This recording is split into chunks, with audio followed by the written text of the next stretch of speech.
যেমন এখন আমি যে মাঠে বসে আছি আপনাদের সাথে কথা বলছি, আজকে থেকে 20 বছর আগে আমি এই মাঠে খেলাধুলা করতাম। কথা বুঝতে পারছেন? বিশ্বাস করলেন না? আজকে থেকে 20 বছর আগে আমি এই মাঠে খেলাধুলা করেছি। এমনকি একদিন আমার বাবা আমাকে বলেছিলেন, এবং আমি খেলাধুলা খুব পছন্দ করতাম, এবং আপনারা জানেন যে আমি খেলাধুলার সাথে ছিলাম, অনেক দূর পর্যন্ত খেলেছি আলহামদুলিল্লাহ। তো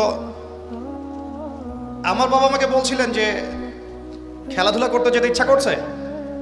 আমি বললাম যে হ্যাঁ। তো আমার মনে আছে ঠিক ওই যে ছেলেগুলো যেখানে দাঁড়িয়ে আছে ওই জায়গাটাতে আমি খেলছিলাম। আমার ব্যাচমেট যারা আছেন এখানে উপস্থিত হয়তো তারা জানবেন বিষয়টা। ক্রিকেট, অবশ্যই ক্রিকেট। আর ক্রিকেট খেললে আমি ব্যাটিং করতাম, বোলিং করতাম না। ব্যাটিং করেই পালাতাম, ফিল্ডিং করতাম না, এত খাটনির মধ্যে নাই। তো খেলতে খেলতে শুনলাম যে বাসায় আমার বাবা মারা গেছেন, ইন্না লিল্লাহি ওয়া ইন্না ইলাইহি রাজিউন। আমার বাবা আর মা এখানেই থাকতেন, ঠিক এই বাজারের সামনের বাসায়। এখানে আমার শৈশবটা কেটেছে। আমি আপনাদের এখানে পুলিশ একাডেমি শিশু শিক্ষালয় একটা স্কুল ছিল, এখন আছে কিনা আমি ঠিক জানি না। সেই স্কুলে আমি ক্লাস 1 ক্লাস 2 পর্যন্ত পড়েছিলাম, এবং সে সময় রাজশাহী ডিভিশনে একটা বিতর্ক প্রতিযোগিতা হয়েছিল আমার মনে আছে যতটুকু। তখন আমার বয়স অনেক কম, 6 থেকে 7 বছর হবে হয়তোবা। তা আমার মনে আছে আমি ডিভিশন বিতর্ক প্রতিযোগিতা এবং আবৃত্তি প্রতিযোগিতা ফার্স্ট হয়েছিলাম, এটাও মনে আছে। এরপরে আমি সর্দাহ সরকারি পাইলট স্কুল উচ্চ বিদ্যালয়ে পড়েছি 1 বছর। এটা অনেকেই জানেন না। আমার শৈশবটার অনেকটা স্মৃতি এখানে জড়িত আছে। আর আজকে তাকদীরের কি লিখন যে সেই মাঠে বসে আমি আপনাদের সামনে দিনের ওয়াজ করছি। সুবহানাল্লাহ।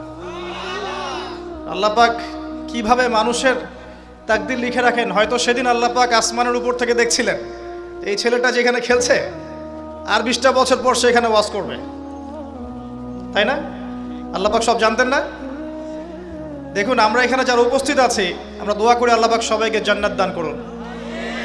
তো আমরা যারা উপস্থিত আছি জান্নাতে যদি যাই ইনশাআল্লাহ, জান্নাতে যাওয়ার 1 কোটি বছর পরে আমরা কি করব আল্লাহ পাক এখনই সেটা জানেন, জানেন না?